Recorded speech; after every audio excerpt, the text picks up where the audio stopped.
شیطان کی دعوت 4 چیزوں سے چلتی ہے: حکومت سے، طاقت سے، پیسے سے، عورت سے۔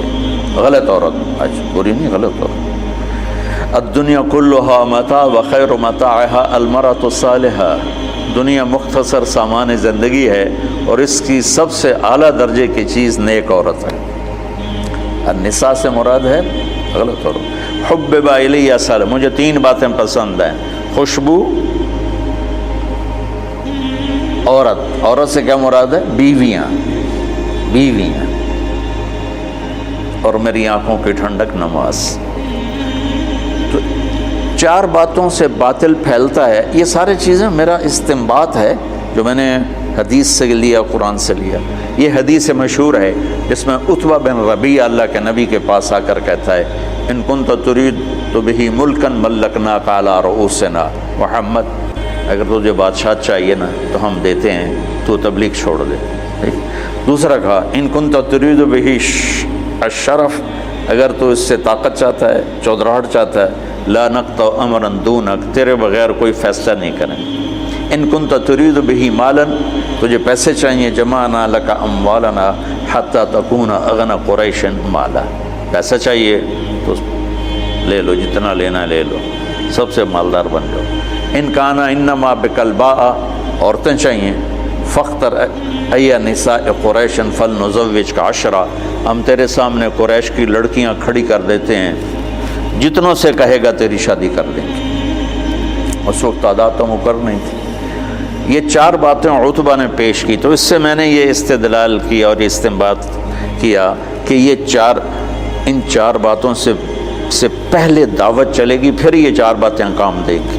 اگر دعوت نہیں ہے تو یہ 4 باتیں حرکت میں ہی نہیں آئیں گی۔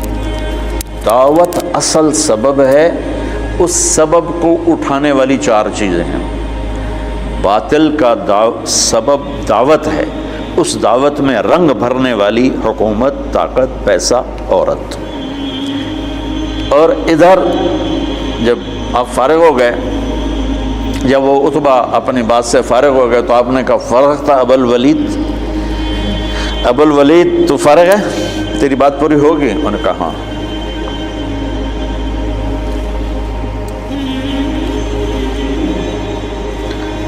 عتبہ ایسے بیٹھا ہوا تھا، ایسے یوں کر کے، دیکھ رہے ہو، اس طرح بیٹھا ہوا تھا۔ تو آپ نے کہا: فرغ تھا، تیری گل پوری ہوگی؟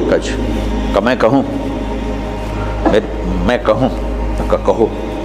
تو آپ نے کہا: بسم اللہ الرحمن الرحیم۔ اب جب میرے نبی یہاں پہنچے کہ اگر نہیں مانتے تو عاد و سمود کی بجلیوں کے لیے تیار ہو جاؤ، ٹھیک؟ تو عتبہ، میں نے اس لیے پہلے بتایا، عتبہ یوں بیٹھا تھا، یعنی ایسے نا تکبر کے ساتھ اور لا غرض ہو کر ایسے بیٹھا، یوں سن رہا تھا۔ جب آپ نے کہا نا عاد و سمود کی بجلیوں کی کڑک کے لیے تیار ہو جاؤ، فَأَنذَرْتُكُمْ صَاعِقَةً مِثْلَ صَاعِقَةِ عَادٍ وَثَمُودَ، تو اس نے یہیں سے یوں جمپ لیا۔ اب میں تو نیچے گر جاؤں گا، لہذا جمپ لے نہیں سکتا۔ اس نے یہیں سے یوں جمپ لیا اور اللہ کے نبی کے منہ پہ دونوں ہاتھ رکھ دیے۔ ناشدتک الرحم، کہ تجھے رشتوں کا واسطہ، تجھے رشتوں کی قسم، آگے کچھ نہ کہنا، آگے کچھ نہ کہنا، چپ ہو جاؤ، چپ ہو جاؤ۔ اور ایسے کانپتا ہوا واپس آیا۔ ابو جہل کہنے لگا: جیسے گیا تھا ویسے نہیں آ رہا۔ تو آ کر کہنے لگا: یا معشر قریش اطیعونی اليوم وعصونی فیما بعد، آج میری مان لو، پھر کبھی نہ ماننا، اس آدمی کو چھوڑ دو۔